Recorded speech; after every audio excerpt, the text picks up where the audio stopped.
Hello, I'm going to do something a little different today. I'm going to share some reflections on a passage that we read at Mass on Sunday from Hebrews.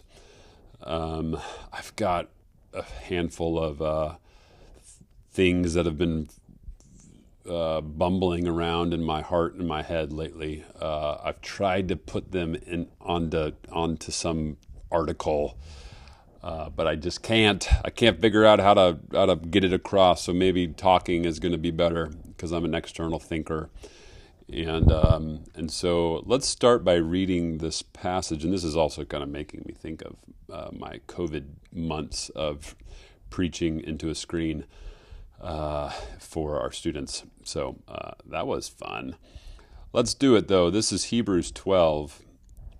And starting in verse 8, if you are left without discipline in which all have participated, then you are illegitimate children and not sons. Besides this, we have had earthly fathers who disciplined us, and we respected them. Shall we not much more be subject to the Father of spirits and live? For they disciplined us for a short time as it seemed best to them, but he disciplines us for our good, that we may share his holiness. For the moment, all discipline seems painful rather than pleasant, but later it yields the peaceful fruit of righteousness to those who have been trained by it. Therefore, lift up your drooping hands and strengthen your weak knees and make straight paths for your feet, so that what is lame may not be put out of joint, but rather be healed. Strive for peace with everyone and for the holiness, without which no one will see the Lord. So as I said, several things have been kind of moving around in my heart, in my head lately. Some of it's personal, some of it's related to my work, some of it's more just kind of spiritual thoughts I've been having based on a book I've been reading. And of course, here comes like an ambulance or something right by. But so the personal side is like we've been cooped up in our house for like 4 to 6 weeks because it's so darn hot here. And so we all kind of at the end, that last month of summer before school starts is kind of a fast dash. Like get me the heck into school. We're all ready for it. We're all ready for the rhythm of the fall. Add into that, my wife's pregnant, which is exciting, and we're thrilled and overjoyed to meet the baby. But we still got to wait a while, not till the end of February. But she's had a harder pregnancy this go around, and so she's been really sick. And then our kids have had staph infection, myself included, for several weeks. We battled that, and it's hard to see your kids like struggle. And so there's been a lot of fighting and loudness and despair and hopelessness and the ups and downs of parent life. And so this passage, I think every parent should read this passage like every day. Like pick up your drooping hands and weaken your strength, your weak knees, or strengthen your weak knees. Yes, like what an encouragement. I need that every day. So that's been a lot of fun. That's kind of the personal side. There's been joy. Like I'm not all Debbie. I'm not just a downer. There's been obviously great moments as well on the family side of things, but that's been challenging. And then add in, I've been really thinking about this idea of capacity and rest.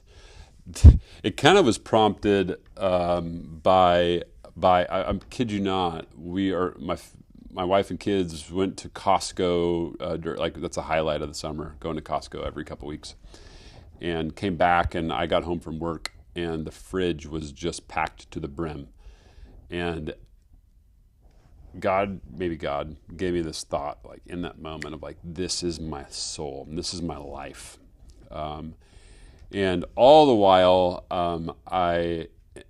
as I've been thinking about, okay, like the wave of life in the fall is about to hit us, and we're going to have kids' activities.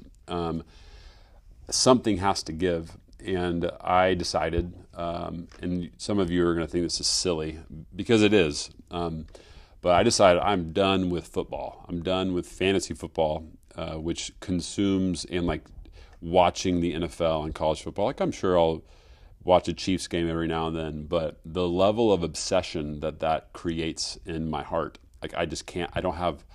A thought I've had is like I don't have space for fake rest. Like I can't afford it, and I know I'm certain that it's fake rest. So like I just can't do that. I'm not going to go down that path, and so I quit my fantasy football leagues, which is a big deal. I've been in these leagues for like 15 years because I just can't afford to watch 7 hours of football a week and contemplate, stats for another couple hours every week and like make stupid trades and watch the waiver wire. And if you play fantasy football, you understand that.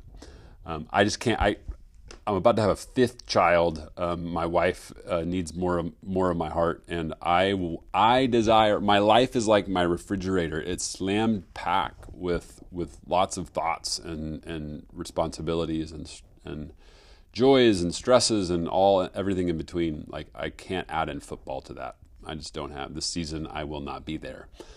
And so I've been thinking about capacity a lot. That's more of like and that's kind of plays into a book I've been reading, and I'll speak about in a second. But then professionally, I've been we're wrapping up. I started a new job 3.5 months ago, teaching and facilitating our formation process for those wanting to become Catholic or learn about the Catholic faith. And we did a 3-month-long program, and it went really well. But as we're preparing for this next session, which starts in a couple of weeks, like I've been thinking about, okay, like what are some improvements to make, and more to stepping back and thinking about formation, spiritual formation from a bigger picture, and realizing that there needs to be some adaptations and some changes, that this functioned a bit more like a high school religion class than a spiritual retreat where they can learn to grow in love for Jesus and kind of learn the rhythms of that love.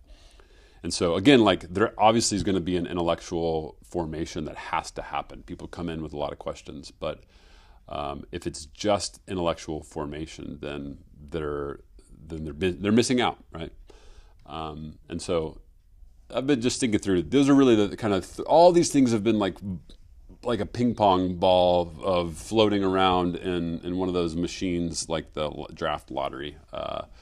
That's kind of what I felt like my heart has been like lately. And so then I come to Sunday Mass, and this is the reading, and it was very timely. I actually remember several years ago at RUF training, this was the whole week was reflecting on Hebrews 10, 11, and 12, and this passage in particular really speaks to me. So there's just two brief little points I want to make of this passage. First is we see the end goal. We read the end goal as seeing the Lord, right? Seeing the Lord. And so all of this disciplining from God, which the pastor reflects on for a couple verses, and our participation with our will, which I'll get to in a minute, this movement of our will, this is all for our good, or another way we would put it is our happiness. And that is the beatitude. That's this perfection. That's this, we're seeing God, right? That happiness is our holiness. And that holiness is vision of God, sight of God. And one day in glory we'll have that perfectly. But as we grow and we walk this path with Jesus, like that sight increases. This is the language we're given. So the pastor says, strive for peace with everyone and strive for the holiness without which no one will see the Lord. So this is the end, is seeing the Lord, our holiness. And it's really is reminiscent of the Beatitude. This is reminiscent of Matthew 5, where Jesus says, blessed are what? The pure in heart, for they shall see God. So one of the books I've read recently, I think it's called Made for Wonder or something like that. And the author reflects on two different approaches to religion. And the author is Eastern Orthodox, but there's a lot of that all Christians would be. This is not just like a book for Orthodox people. But he says this. He says, modern Western society is deeply disenchanted where the supernatural and the mysterious have been stripped away. He warns that in such a world, Christianity risks becoming nothing more than a set of intellectual propositions.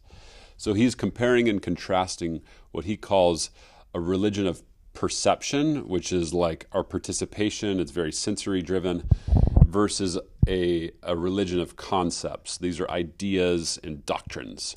Okay, so you see that. So he says we must recover that perceptual dimension of our faith so that God is not just a concept to be believed in, but a presence to be encountered. And we encounter him through beauty and attention, prayer, sensory practices, and embodied worship. And then he ends and he quotes this philosopher who's a Catholic, Marshall McLuhan. He's famous for the idea, he was like a philosopher of media studies. He's like the founder of media studies. He coined the term medium. The medium is the message. So he's a Catholic. I think his story is very influenced by G.K. Chesterton. And he warned us 50 years ago that when religion becomes only conceptual, so we've lost perception, he says the faith will die. And he says the first sign that someone will lose their faith is that they will cease to pray, losing that sensory openness to God. Okay, so back to the Hebrews passage. We're on this path toward holiness, and holiness is what? It's a perceiving, it's seeing, it's with our senses. It's through prayer, it's embodied worship, it's this attentiveness. It's drawn to the beauty of creation and God's majesty in it. It's a heart of wonder and an openness to God. This is where we see God. This is the path, right? So how do we get there? How does that become more and more of a reality in my life and perhaps in yours? And here I'm going to take a bit of theological liberty because I have nothing on the line, and I also because it's true. I think it's true.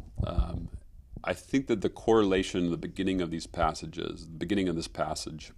is seen in the line "Make straight your paths." I think that is kind of the unlocking key to this whole text. And the image that the pastor gives us is that of a lame person or a weak person, right? That's the encouragement, is to strengthen your weak knees. And so here's where we got to do a little bit of like ancient study, is that in those days, in the ancient world where travel was done on paths, generally speaking, those paths were pretty bumpy and pretty uncomfortable. So for a lame person who might be getting pushed, or someone who has got hurt legs or weak legs, walking or being pushed through a super rocky, bumpy path is really discomforting, right? What does it show you? It shows you like, gosh, I've got to strengthen my legs. In the same way, the straightness of this path is in contradiction to like a windy road and a curvy path, right? And so in that time, curves. And so if you imagine like a path where you're kind of going in and out of like caverns and different rocky places, some ancient scholars some commentators were commenting on kind of the ancient paths where there's big boulders that roads would be drawn through, and that's a place where thieves and the bad guys would be kind of hiding out, versus a straight path where you can see down, you can see God, you can see where you're going. A curvy path is like you don't know what's in sight. You might turn the corner and something is going to get you. And so it's a path of fear. You're like traveling down, not by faith, but really driven by a lot of fear. And so understanding this, you then see this collaboration, I'd say, between where is God and where does God's role start and end, and where does our role start and end. And you see that actually the pastor actually even uses the word participation, but that God's role is all throughout and our role is all throughout. that God is disciplining us because we're legitimate sons. He says, only illegitimate sons like aren't disciplined. But God is waking us up to the bumpiness of our path, so that we can, through our perception, through our awareness, see where do I need, like what rock do I need to take out? What path do I need to make straight? Because God wants us not to operate out of fear. He wants us not to be weak and like bumbling around and like being taken captive by our life. But he wants, through our participation with the grace in which he gives, comes through the form of discipline, he wants us to be made strong. He wants us to be wise, to be righteous, and that's done by, letting the bumps of life not just like beat us down, but strengthen us. Of like, okay, I'm going to take that rock out. I'm going to make this part of this path straight. And so that's kind of where I've been. This goes back kind of to the refrigerator idea that I had, is like, okay, my life is super full. My walk here is really bumpy, and that's the Lord disciplining me. Like, by God's grace, I'm actually waking up to the fact that like this is a lot, and this is really hard. And so God's encouragement is like, stand up, strengthen yourself, and participate in the grace by which I'm going to be giving you. And don't just keep running over that same bump. Take the rock out and move it. Make straight your paths. This is not like a sit around, I'll make it straight. You just don't worry about anything. Make straight your path. I've given you the awareness that it's a bump. Pick it up and throw it out. You don't need that in your life. And so I do wonder, as we think about, or as you contemplate, kind of what are some things as the fall is upon us. What is that bumpy rock that God's, through his loving discipline, told you, like, hey, you just can't have that this fall. You don't make straight your path. My aim is your happiness, and that is your holiness, that you might see me. And so join in on that mission for your good and the good of all the church, the good of all your community, the good of all your family. Make that your number one priority. That's your life's vision. And cooperate with me. Participate in what I'm doing. I'm actively making you aware of those bumps. Don't keep rejecting me. It makes me think of the Paul in Acts 26 when he's reiterating the story to King Agrippa, I think it is, off the top of my head. And Jesus says to him in that moment, why are you persecuting me? But in Acts 26, he adds in another sentence. Jesus does. He says, "Are you tired of kicking against the goads?" And that is a shepherding staff that pokes, the body of the sheep to keep him from falling off. And so he's essentially saying, Paul, are you tired of like kicking against me? I'm trying to get your attention. You keep kicking against what I'm doing. Are you tired of that yet? There's a lot of similarity here. Like, I'm disciplined. I'm trying to get your attention. Will you see me? Will you see what I'm doing? So this is my own rumbling thoughts and my encouragement to all of us as the fall is here. Pursue the life of holiness, because it's there that we see God, and it's in that sight of God that we are happy and whole. And so part of that pursuit is picking up the bumpy rocks in your life, and because God's grace has made them apparent to you, and pursuing him with a straight path. All right, that's the thought.